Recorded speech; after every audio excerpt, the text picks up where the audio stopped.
The following is a presentation of Project Independence and WCWP. Project Independence is the Aging in Place initiative of the town of North Hempstead.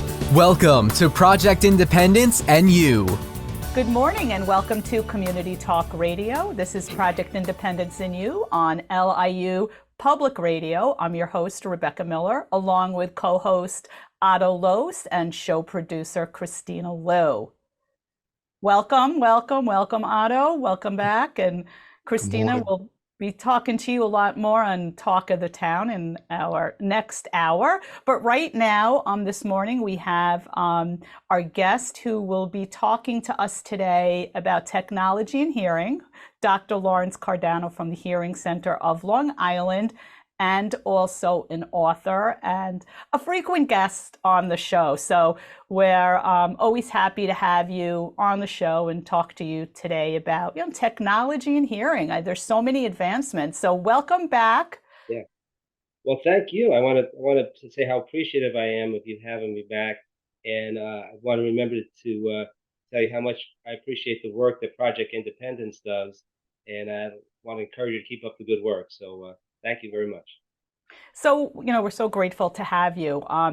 Just to kind of get right into it, I want to talk about kind of the technology, that the advancements, even up to date today, going back. Maybe you could do a little bit of a timeline and where we started out and kind of where we're going and offering what the future looks like also. Right. Well, I've been doing this long enough. I became an audiologist over 20 years ago. And when I first started, the technology that we had then was not, what we have now, we only were dreaming of at that point. I remember I had a student that I was speaking with, and I happened to mention that there was a time when we were working with hearing aids, and to make adjustments, we had little dials on the hearing aid to adjust with a screwdriver. And he laughed. He thought that was ridiculous because we have digital technology now. But we have come a long way. I've seen in World War II, that's really when audiology got its start, helping veterans coming back from the war with hearing problems. And one of my mentors, Mark Ross, was involved with this, and they had hearing aids that would just the batteries had to be strapped, was so big, had to strap the batteries to your leg, but it was helping people that otherwise had no help. But we have over the years, we've learned more and more about what causes the real problems that people have, which is not so much just with loudness, but with clearness and comprehension. And so as we learn more about how the brain handles sound, what happens to the brain when it's deprived of sound, there's been a lot of technology advancements to deal with that, to the point where now we're using some pretty advanced artificial intelligence to help give the brain the acoustic stimulation that will not only improve clearness and comprehension, but reduce the risk of progression, or slow down the progression of hearing clarity loss and even cognitive function decline. So there's been a lot of happening, just in the last few years to make improvements for people that have hearing problems. In the interest of full disclosure, Dr. Cardano happens to be my audiologist and has been for 4 sets of hearing aids now, and have gone through the various technology basically with him.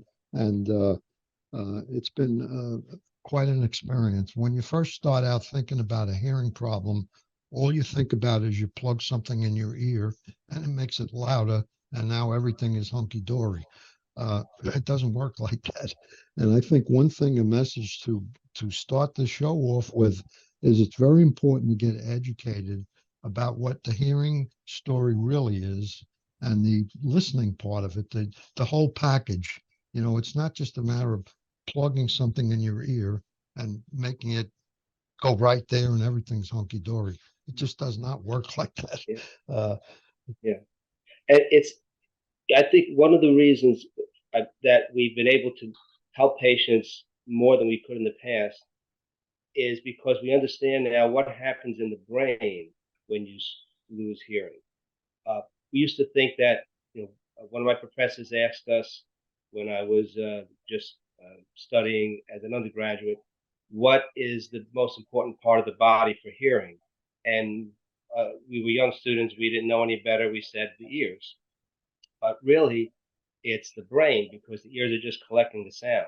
So what happens as you lose hearing is the stimulation to the brain is reduced, and the ability then to do things, even if you hear sound, even if it's loud enough, you start losing the ability to tell the difference between sounds that are similar, to tell the difference, to separate one voice from another, um, and sensitivity to loud sound increases. So the clearness deteriorates from a lot of different reasons because of what's happening in the brain.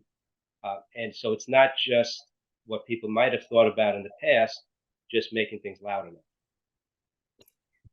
Technology kind of covers the whole story, in my opinion. From your first assessment, which maybe you could describe for us, and then when you finally do get to where you do get hearing aids, the technology that's available to make that a much better experience could be the second part of this. But how about just let us know how, if you have a hearing problem, what goes on as far as the assessment goes? Well, this is an important thing, and we this is especially now in the era of people have heard about over-the-counter hearing aids, which where there's no evaluation involved.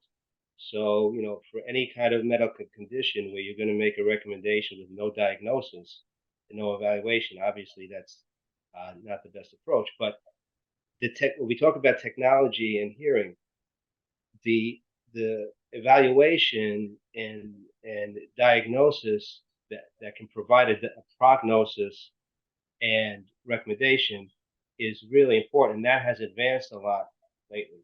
So if you ask most people, who have had a hearing test, what do you remember about the hearing test? Most people will say, well, I was listening, I heard beeps, they told me to press a button when I heard a beep.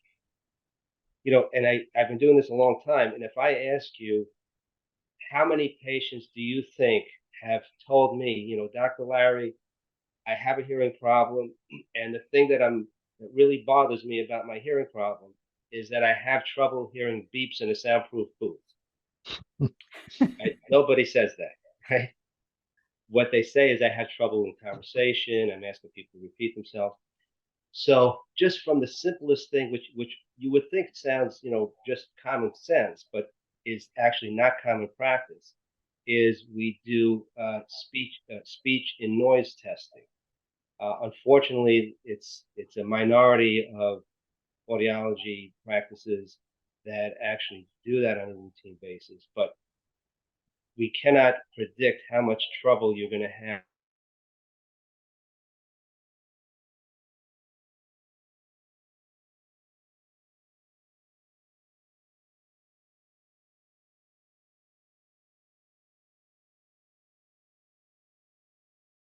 Could be physical and medically treatable.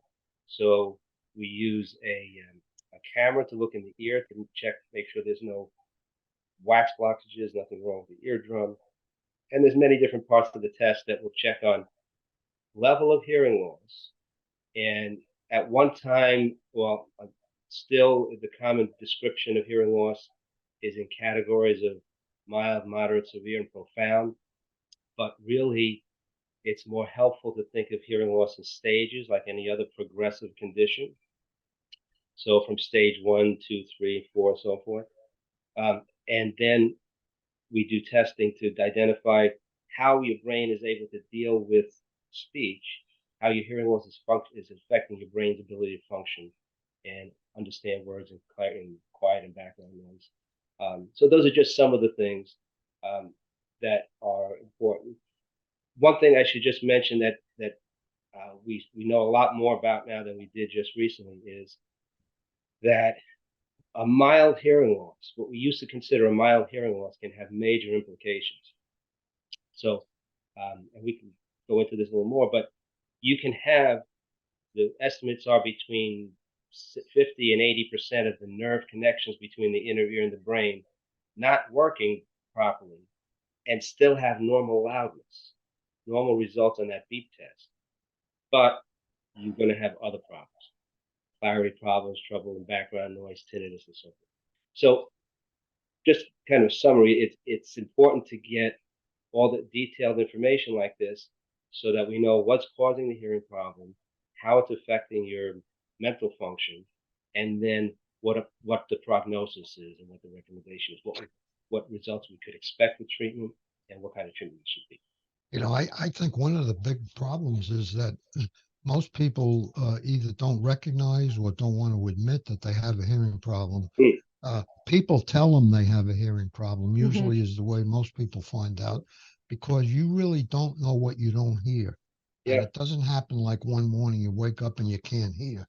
You like when I first got hearing aids, the thing that struck me sticks in my head to this day. And that is that when water comes out of a faucet, it actually makes noise. And to me, it was like soundproof. There was no noise. And the other one was when I played golf, I didn't realize how many birds there were on the golf course because I didn't hear them. So, you know, these are things, but if you didn't ever get the comparison, I would not have known that there were actually birds out there making noise or water actually coming out of the tap making noise. How would I know? Because I don't hear it. So therefore, there's no noise coming out of there, you know. So I think you really have to trust when people tell you, you know, you got the TV up to 28, the people down the block can hear it. That it's probably true. You know, and yeah, that's how you get the word. Yeah, and I think you have some interesting thoughts there. Someone who has experienced this themselves. You know, we we know that when someone has hearing loss, usually it happens gradually, and it's not overnight. So they kind of get used to it. And then, as you know, Otto, there's kind of a, if you when you have a hearing loss and you haven't had any help, and then we suddenly improve your hearing, and you start hearing the birds and the water drip, running. We know there's an acclimation process, right? What would you, Otto, as someone that's been through this, I don't know if you can remember back, when you first got started, but what advice or what would you say to somebody who is starting to get treatment for the hearing loss and starting to hear things that they haven't heard in a while, about, and maybe kind of surprised or alarmed at the hearing sounds that they haven't heard before? I would say that there's several things. Number one is you have to have an attitude that you want this to get better. If you don't, you're wasting your time because, you know, it's just not going to happen, my opinion. Yeah. The other one is that realistic expectations have to be set with you and your audiologist, all right? You are not going to hear like the day you were born with hearing aids. It just doesn't work like that. It's not there yet. And so I would recommend people face improvement, which it will be a major improvement, with a realistic expectation as to what is going to happen. Right, Part two of that is this expectation requires to make it get better constantly requires a partnership with your audiologist. That's an ongoing process. It goes on just like when you go to the dentist or anybody else. It's ongoing, and yeah, you know, and I think those are the realistic facts. Otherwise, you hear people like I've heard people, oh yeah, I got hearing aids, but they're in the drawer. Well, yeah, did you ever go back to anybody to yeah, tell them that maybe this doesn't work quite right or that doesn't work quite right? So that would be what my messages would be. yeah. You're making very good points there. You know, it's hearing loss is generally a kind of progressive condition, right? It's and there is treatment, right? It's not a cure; it's treatment. And the sooner we catch it, just like most conditions, the earlier we catch it, the better the results we can get. And having that partnership that you mentioned with your audiologist, so important. It starts with, I mentioned earlier, prognosis. we can do a good job now in the evaluation of being able to tell how much improvement we can give you, and it varies with each person. So you know what to expect. And I had one patient ask me once, how long will I have to be treating my hearing loss, wearing hearing aids? Well, it's like, if you have diabetes and you ask your physician, how long will I have to treat my diabetes? For most people, it's, as long as you want to stay alive, right? Um, and there's very good treatment for diabetes, where people can have very, fine, normal, fulfilling lives, but it's being treated, not cured. So, as I was saying, hearing loss is a progressive condition, and so there's got to be it's treatment that's ongoing that has to be updated as things change, and there has to be maintenance. I think Otto mentioned that he had a sheet that we use. Um, People ask, well, why do I have to maintain my hearing aids?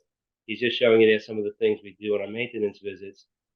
For example, moisture can damage technology. It's one of the manufacturers tells us one of the most common things that causes breakdowns for hearing aids. So we use technology that removes all of the moisture and tells us how much moisture is in there. We have to be replacing parts and cleaning and checking the settings and making adjustments as your hearing changes. So that's important. I think that this is all great information, but there is also a little, to like back up a little bit, perhaps a stigma as we get older, the hearing aids, wearing them. And I think, you had touched on the first hearing aid where you have a battery pack, but today they're so light and actually sharp looking and almost hard to distinguish between an actual hearing aid and maybe AirPods. Yeah. And they work, and with all the advancements in technology, they work much better. They're lighter. They last longer. So I think that, what are your views? I mean, it's the stigma, I think, but Yeah. unfortunately, we do have to take a break. When we come back, we can address that. After the break, we will continue talking about technology and hearing with Dr. Lawrence Cardano from the Hearing Center of Long Island and an author. You're listening to Project Independence in You on LIU Public Radio. WCWP is your home for great music and great conversation. You'll find all that and more on WCWP.org. Listen live on the web, check out the lineup, subscribe to podcasts, and stay up to date on the latest station events. Get in touch with us and let us know if you like what you're hearing. And find out how you can support or get involved at the only community public radio station serving Nassau's North Shore. Plus, sign up to get a free bumper sticker. It's all online at WCWP.org. Welcome back to Project Independence in You. I'm your host, Rebecca Miller, along with co-host Otto Lohse and show producer Kristina Liu. We're talking about technology and hearing with Dr. Lawrence Cardano.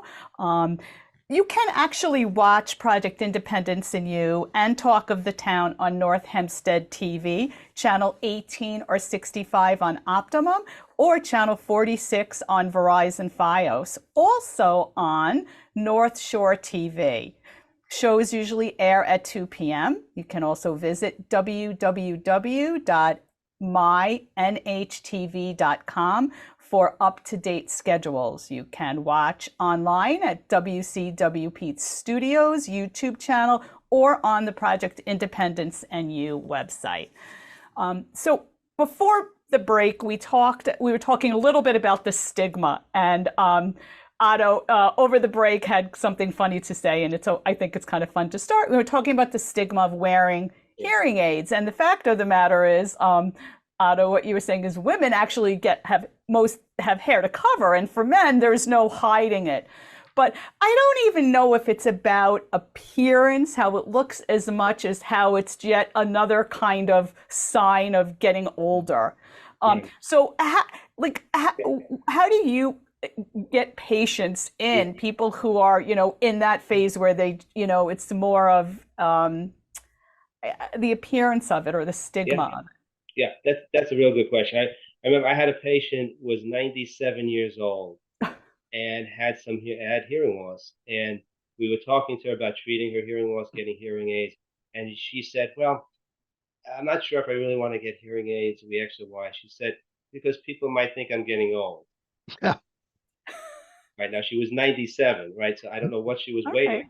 for, but nobody thinks of themselves. You know, the studies tell us that most people think of themselves as like maybe 15 years, 10, 15 years younger than they really are.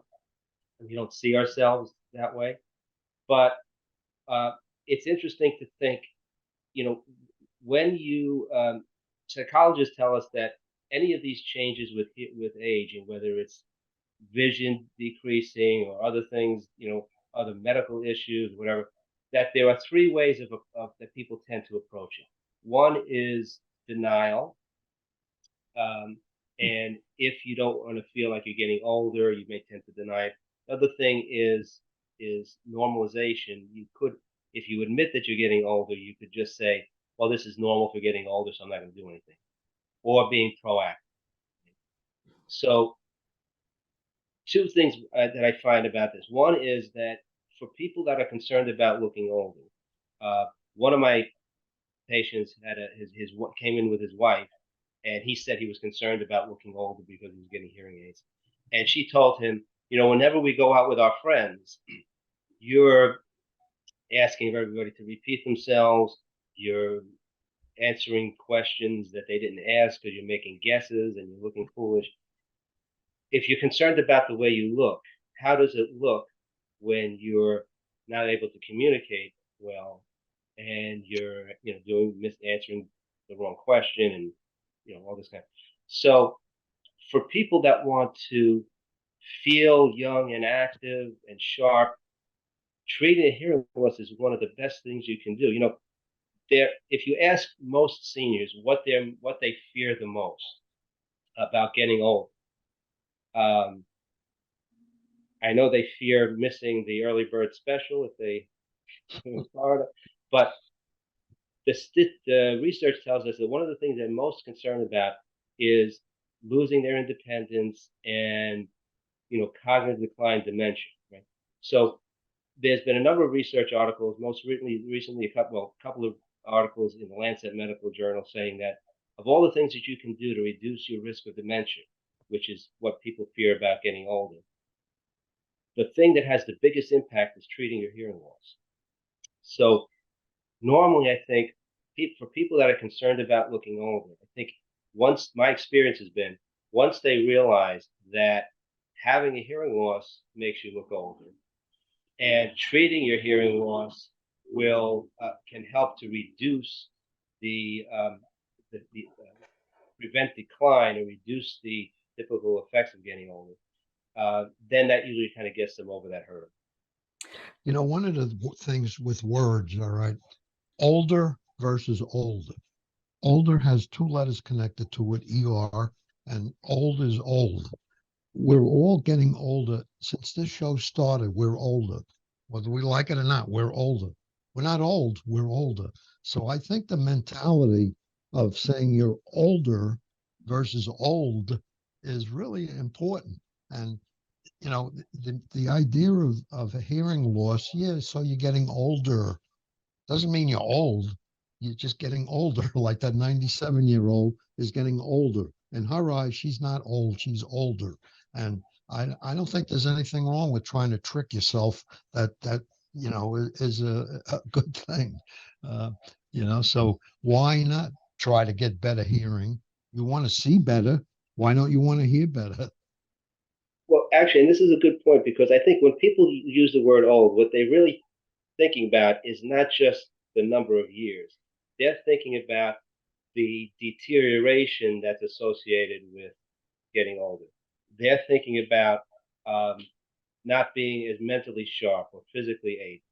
And this is why part of what we talked earlier about the evaluation that we use, because hearing loss has such an effect on cognitive function. We now are doing routinely cognitive function screening using the only FDA equipment for this. That looks at the five typical parameters that doctors look at when they're thinking about dementia and cognitive decline. Um, memory, reaction time, and so forth. And we find that if we do that cognitive function screening before we treat the hearing loss, and then we fit the hearing aids and give the brain back the stimulation that it should have, if we check back 6 months later, their cognitive function has actually improved. So when people say the word old, generally I think they really are talking about not just numbers of years, but mental function mainly, and then physical function. I think if people understand that all these things you can maintain and improve much better if you treat your hearing loss, I think it gives people a different perspective about wearing hearing aids and treating hearing loss. I think there also, obviously, and you talked about dementia a lot, also happiness and depression if you're not hearing. I mean, I'm just sitting here thinking about even my glasses. Recently I got new glasses, and one of the top covering kept coming off, and my acuity level was really, it's not well. And I finally went back there and they fixed the glasses and the lenses, and they were so clear. Right. Like, it changed how I was Yeah. kind of feeling, because it's like frustrating when I'm trying to look at something, I'm looking up or I'm looking down. Right. And when I go to my primary care doctor, they have like a vision test on the wall. I could go there for my driver's license, to get testing. And I'm wondering, do you find, or does there need to be a more awareness when you go to your doctor for your checkup, not just about your vision, but about your hearing? Yeah, that's a very good question, because more than once I've had a patient come in and be talking about this, and they say they've been to their primary care doctor, and one case I'm thinking of, the patient said that walked in for their exam, the doctor asked him how he's feeling, and he said, "How am I? What did you say?" And instead of instead of the doctor saying maybe you should have your hearing checked, he just started talking loud. And I guess, to be fair to primary care doctors, maybe they have a lot on their mind and they're dealing with all kinds of other issues, and hearing doesn't seem to be on their radar. Also, all this information that we have now about the cognitive decline that happens with untreated hearing loss, it's not something they teach in medical school, at least not until recently. So yeah, it's there needs to be more, primary care doctors, they don't get a lot of this in medical school, so their impressions about hearing loss and hearing care sometimes are very similar to the general public, and until they start to get educated about it, and they have a lot to deal with, so sometimes they don't get around to that. If do you have, I'm sure you have some patients or clients who come to you that see geriatricians, that go to doctors, that are they, do you think that they're more apt to kind of make that recommendation? There are some that are getting to, because now actually there's a lot of scientific literature now that is being produced by people outside the field of audiology, that and prestigious medical journals, JAMA, the Lancet. So there's getting to be so much research now that it's getting to be hard to ignore. So it gradually is increasing. And to get maybe to a little bit more of what you were starting to talk about, using kind of the analogy of your glasses. And by the way, I should mention that the research does tell us that untreated vision problems, if you have vision problems and you don't get glasses, that also increases your risk of dementia. So compliments to you for taking care of that. But the risk factors, a lot of the risk factors for dementia, one of them is untreated hearing loss, but there are a number of others that are high on the list and related to untreated hearing loss. So, for example, depression, increased levels of depression, and we know that all the research tells us that when people have hearing problems that's not resolved, it leads to more depression. Social engagement. So people that are more socially isolated have a higher risk of dementia. And we know that people who have hearing loss that's not treated properly, obviously they withdraw some social interactions. So there's gradually becoming more information available about these issues, but it's kind of a slow process to get even the professional community to kind of embrace it. You know, one of the areas that I find interesting, I was looking at your notes and I read your book, which we'll talk about. But Otto, should we tell people how they can get a copy of the book? Sure. So I don't have to. Yeah, this is if It's a anybody's good book. interested It in tells this you the topic. reality of hearing, really. Yeah, that's it. It's called the Hearing Clarity Solution. If anybody is interested in these topics, you can get a free copy. It goes into more depth, and I think you find it interesting. You can get your free copy either going to hearingclaritysolution.com, hearingclaritysolution.com, or you can call our office. It's 516-872-8485. But if you go to hearingclaritysolution.com, you can get a free copy. One of the other areas that I think are taken for granted, if you will, is there's a lot of different, and it can be confusing, frankly, if you're just a beginner in hearing aids, is the types of hearing aids that are out there can be totally confusing, in my opinion. You know, and that's not considered with any of the over-counter things. You know, like I remember when I first started the starter hearing aid, if it didn't fit right when you chewed, the hearing would go up and down like that. So there's a lot of physical requirements that come into play based on the shape of this. I thought everybody's ear inside was just the same, but that's not true. So that's an area that touches that's important. Yeah, everyone's ears are different. Everybody's auditory processing is different. You know, even differences between the right ear and the left ear, right? But it's important to make sure that things are customized. It's why we mentioned earlier about technology and hearing. There's some much more sophisticated technology now that we use to make sure that the hearing aid, the stimulation that your auditory stimulation that we're giving your brain from the hearing aids is customized properly, because you could have the best technology in the world if it's not customized for you properly. You know, it's analogous to having eyeglasses made by a very good eyeglass company with the wrong prescription. And we see too many patients in our office that have gotten hearing aids elsewhere where they're just set based on the initial estimate that the manufacturer software gives us, which is a very rough estimate. And all the research tells us on average is way off. So it's another part of best practices that not every practice will follow.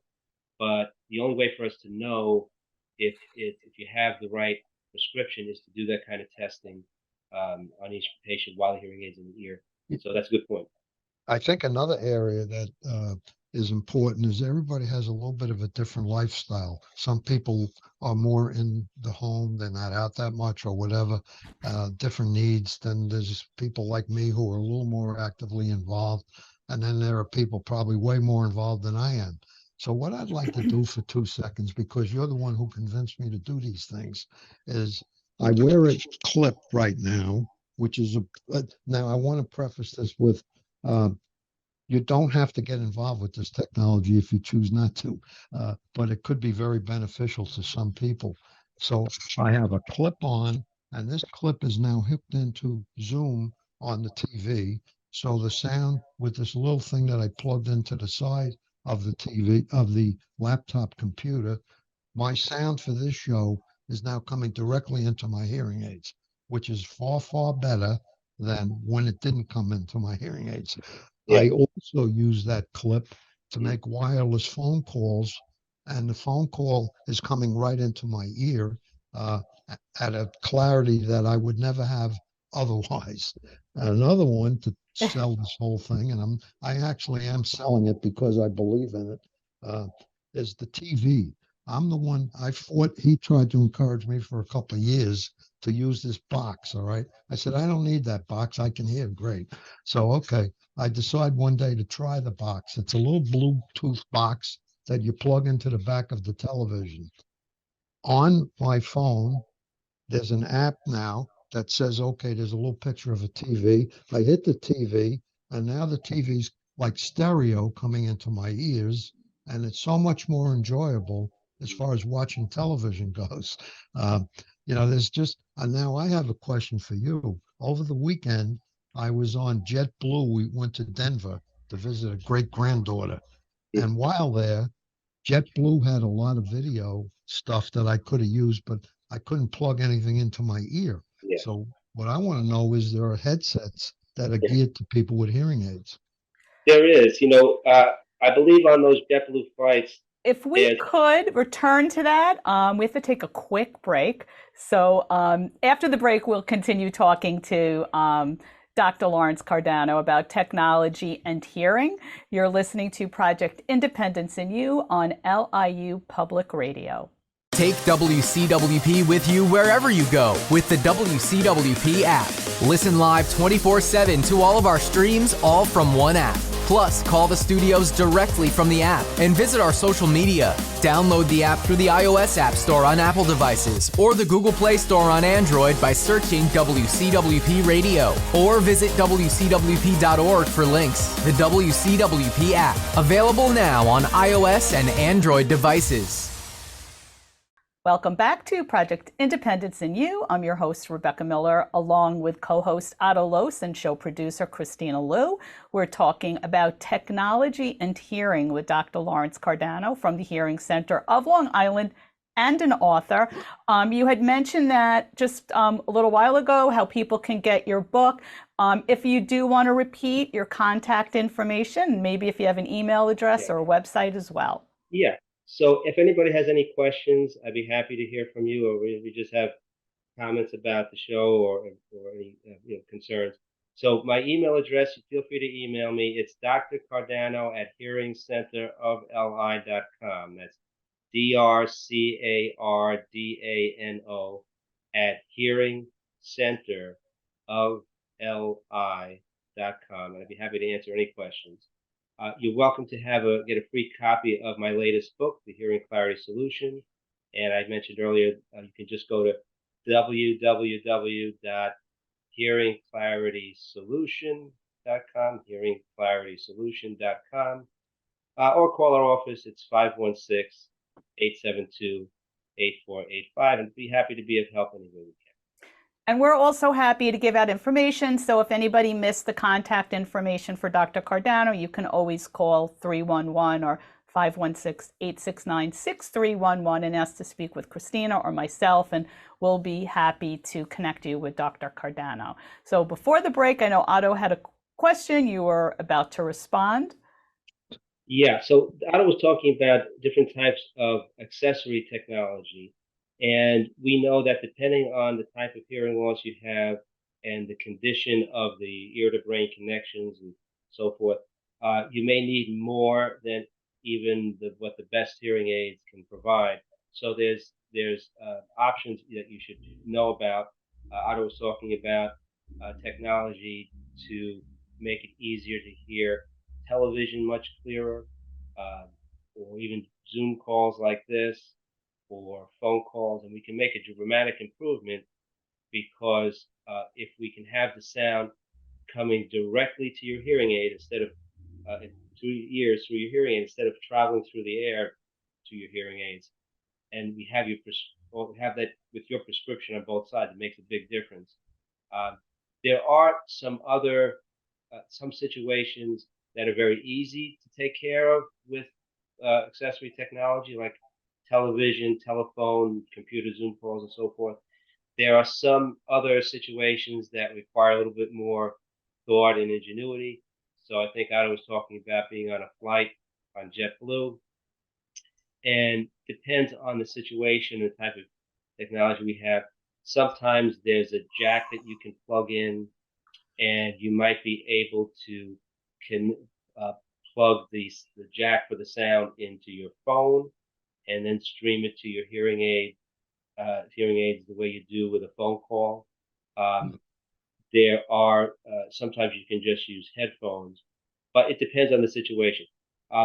There is something that Otto and I have talked about in the past called telecoils. It's a technology, it's an older technology that works very well, but unfortunately is very hard to find a situation to use. Some public theaters or other public meeting places can be set up with a wire around the room that transmits to this setting in your hearing aid. Generally works very well, except for the fact that there's very few, it's hard to find places that are set up that way. So it's not, if you have a particular situation where you're having difficulty, you want to talk to your audiologist about what the options are for technology to find a way around the difficulties. You know, that one is interesting. I have a setting which you put on my phone for that, but there are as you point out, very few theaters that could lead me to go to that theater, frankly, because there the sound, like one of the ones on Long Island, and unfortunately I don't remember the name, but like when you go to the movies, it's usually loud. So okay, it's loud. That doesn't mean it's clear. It's loud, Yeah. and and you don't have the benefit like when you're home when you watch, like we like to watch the British mysteries, all right? So we end up putting closed caption on, even though I can hear it, because sometimes the voices are harder to understand. But you can't, well, you can now, I guess, put closed caption on in some theaters, but for the most part, you can't. So if they would get to where all the theaters were required to do that, it would be a pretty good thing. Mm. It really would. Yeah, it's one of those common sense things that people just haven't gotten used to doing. Yeah. Yeah. So, one of the topics I like to talk to you about, and we talked a lot about last time you were on, and you gave a great explanation of what's kind of going on or the theories behind. Now, I say tinnitus. I don't know if that's because I'm from the Bronx and grew up on Long Island, or if it's tinnitus. Yeah. So I know most people I know say tinnitus, but I've been corrected. So I don't want to say it wrong. Yeah. And the one thing I'm going to throw this in Could there be a just song, because, by the way. what's that? You say tinnitus, I I say say, tinnitus, right. One of the things you said in the very beginning of the show, which I just want to mention that you said that, once you do find the right, I want to say, device after testing and careful, discussion and all that, that it can slow hearing loss process. So that's really an important factor too. Right. So yeah, two things.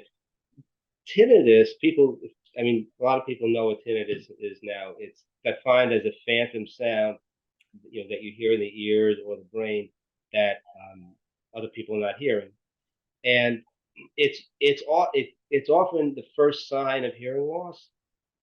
So it's a neural consequence of damage to the auditory system, and it is it happens because the connections between the inner ear and the brain are breaking down. And for some people, my dad, before he passed away a number of years ago, before we knew a lot that we know now about things, had a severe case.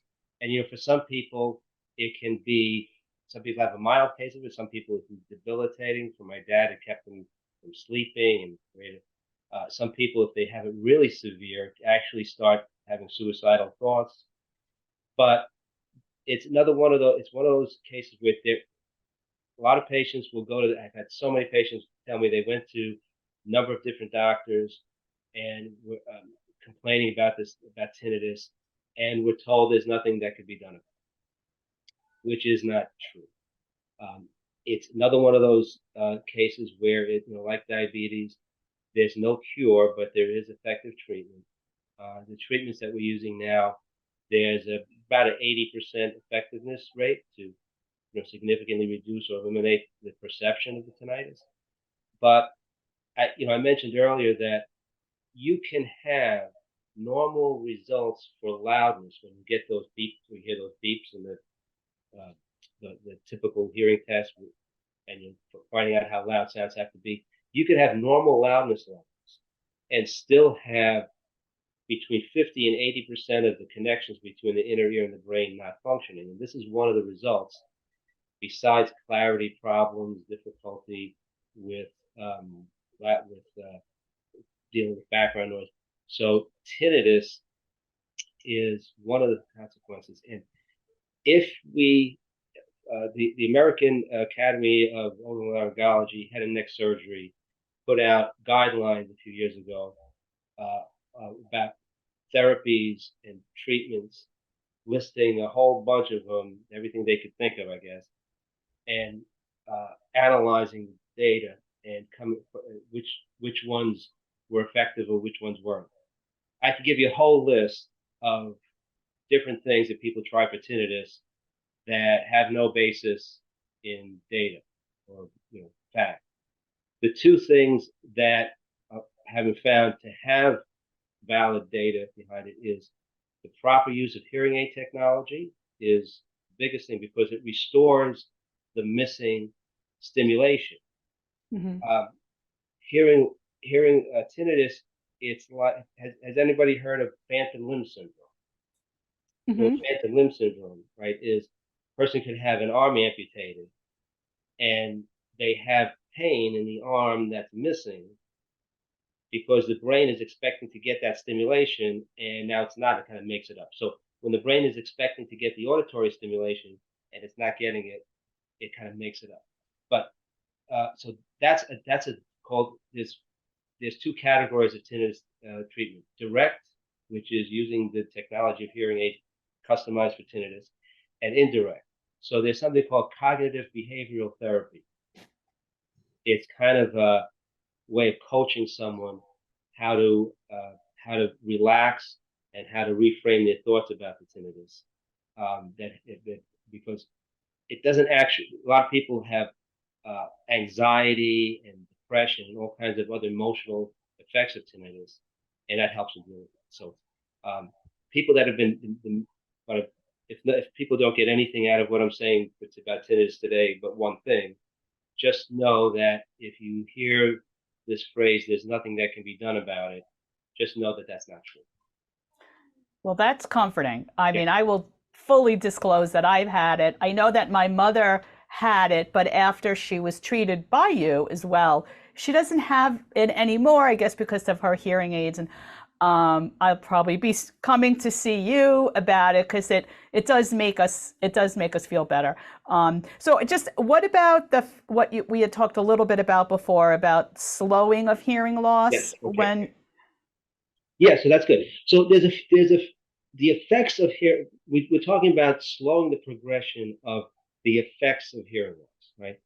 So one of the effects of one of the things that progresses when you have hearing loss, and the thing that is really the biggest concern, is clarity of hearing, right? Now, there are other problems that will progress that are related to the deterioration in hearing clarity. Things like memory recall, things like risk of falls, because people that have hearing loss are much more likely to have a serious falling incident. We already talked about risk of cognitive decline and dementia, risk of social isolation. So there's all kinds of things that related to hearing loss that progress, that we can slow the progression by treating hearing loss. So if someone has hearing loss, and we do a test that will show us how they can perceive, how clear they can understand words in background noise, and we do that before they have treatment, right? There's research now showing us that if we treat the hearing loss properly with the hearing aids, and we check with them just, let's say a month later, and we do that same test. Now, we do the test without the hearing aids, right? But they've been wearing hearing aids for that long, that the ability to make out speech and background noise has improved. Of course, the key is we don't want it to get worse, right? Or, like we said, there's a number of parameters in the cognitive function screening, like processing speed, or reaction time, memory recall that we often see improving, that would deteriorate if we didn't treat the hearing loss. It's like, if you just think about what happens if you don't use your arm for a long time. Mm-hmm. Right? You know what happens, right? It gets weaker. So if you don't use the parts of the brain that have to do with hearing for a long time, they deteriorate. And an interesting thing about hearing is that the neural impulses go from the inner ear to the brain, to the auditory cortex, which people think of the main part of the brain that has to do with hearing. But from there it goes to all other parts of the brain. So, if you're speaking, there's part of the brain that has to do with language. There's a part of the brain that has to do with emotions. There's a part of the brain that has to do with pitch and all that. So if you do an MRI of somebody that's listening to the conversation, you see all different parts of the brain light up. And if you don't treat the hearing loss, there's also research showing us that you get cerebral atrophy. You actually have shrinkage of parts of the brain because they're not being used. So that's really a good question. Could I address an area that probably does come up because I've heard people talk about it? The cost, all right? Let's talk about in the assessments we've been talking about.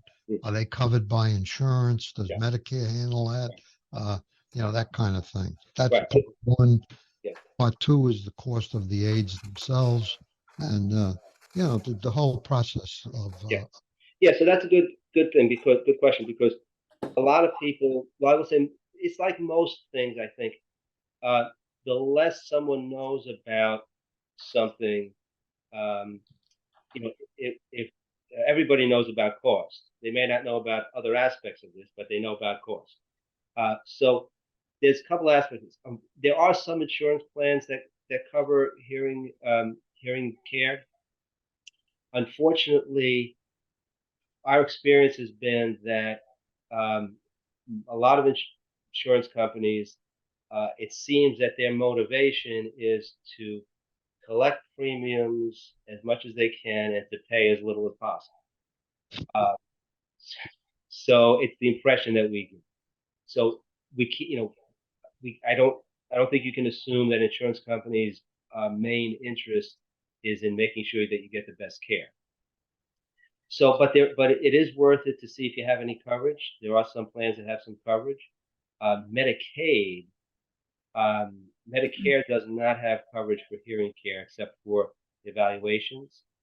Medicaid has some coverage, but it's problematic because it's very hard for a provider to deal with Medicaid.